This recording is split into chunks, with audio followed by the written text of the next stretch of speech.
What does this XFX RX 470 have in common with this RX 480 from XFX, aside from the fact that they're from the same vendor? Let's find out in today's RX 470 review and explore, is this XFX RX 470 the best cooler, the best aftermarket version you can buy, and is the RX 470 the best budget graphics card of 2016 so far?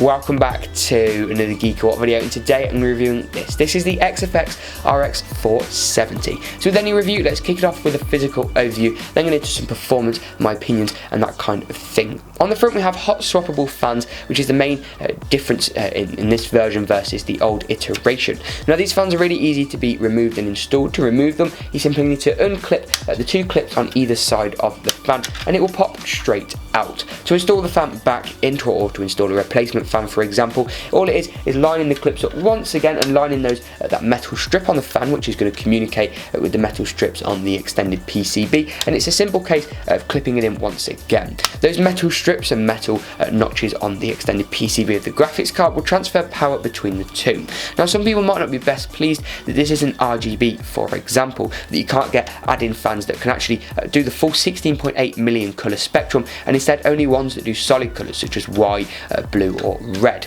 Now one of the reasons I suspect for this is because as soon as you start adding different colours into the fans, more than one lighting mode, you end up having to have a software suite, something that doesn't bode well for people that end up using Linux, because a lot of the software isn't supported over there. If you built a Hackintosh, it wouldn't be supported, but mainly because you would need data transfer. You would need to actually communicate with the fan and possibly need a slightly more sophisticated connection method. That being said, it is just 4 pins and 4 metal strips. It isn't exactly the same as a 4-pin PWM fan header, however, so I don't suspect it would be the easiest to actually add RGB functionality to the card. One thing I absolutely love about this card, however, is the cooler. It keeps the card nice and cool, although the RX 480 is quite a cool running card, running on the 14nm processing node, which AMD have moved to from the 28nm, which results in more transistors being able to pack into that GPU chip on the PCB.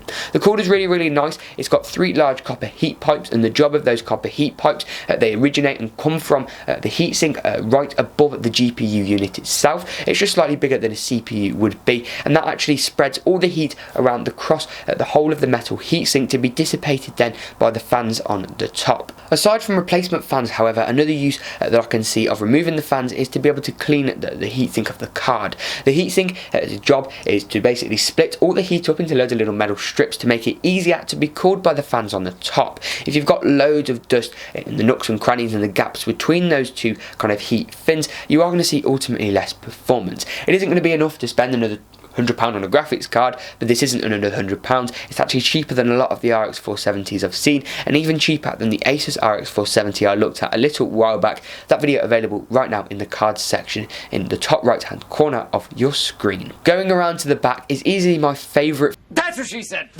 Going around to the back is easily my favourite feature of this entire card, and that is actually the backplate. I have to really have to commend XFX on their backplate design. I think it looks absolutely incredible. I recently looked at a Palette GTX 1070, a video for which I have coming very soon, and the backplate on it just picked up fingerprints like literally nobody's business. And if I get that in the nice lighting now, you can see just how sick that backplate actually looks. You've actually got an XFX logo going down here and another design here, which is a slightly darker black coinciding with that XFX logo compared to that kind of grey background. And if I put that in the light once again and just try my very best to smudge that with my fingers, it's actually impossible.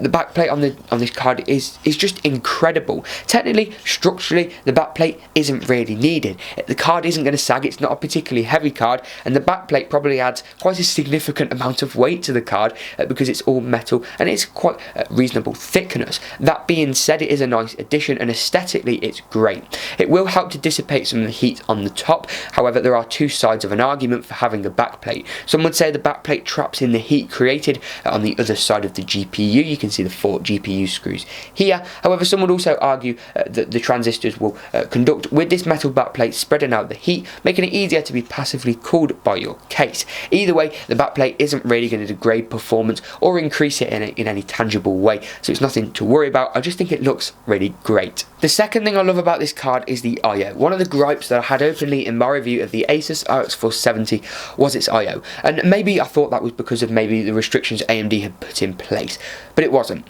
XFX have got a fully balling I/O on this thing. They've got 3 display ports, a HDMI and a DVI, which is honestly a perfect combination in my opinion. Having triple DisplayPort is great because it allows 3 monitors like I've got behind me. The one of them is just off frame there, and that will actually allow for 3 monitors with FreeSync. If you don't know what FreeSync is, it's basically AMD's version of G-Sync, which reduces screen tearing without a significant impact on performance.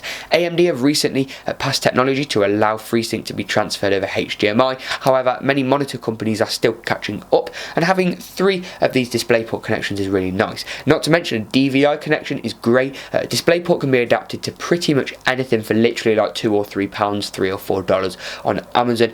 So that's just another great touch. And talking of Amazon, I'll leave links of course to the card in the description below. But that pretty much wraps up the physical overview. To finish it off, we've also got a 6-pin power connector on the top of this card, which is to be expected with the RX 470. I'm glad that there's no extra power requirements than 6 pins, because 6 pins just makes it more readily available and much more accessible to people with smaller power supplies in their systems and more low power systems. It's also going to save you money on your energy bill as well compared to 8-pin connections, because that will be much more power hungry. Not to say the 470 is a power hungry card anyway. But that's enough of me rambling. I'm going to roll some performance benchmarks and figures and then go over my opinions whether you should buy this card or not.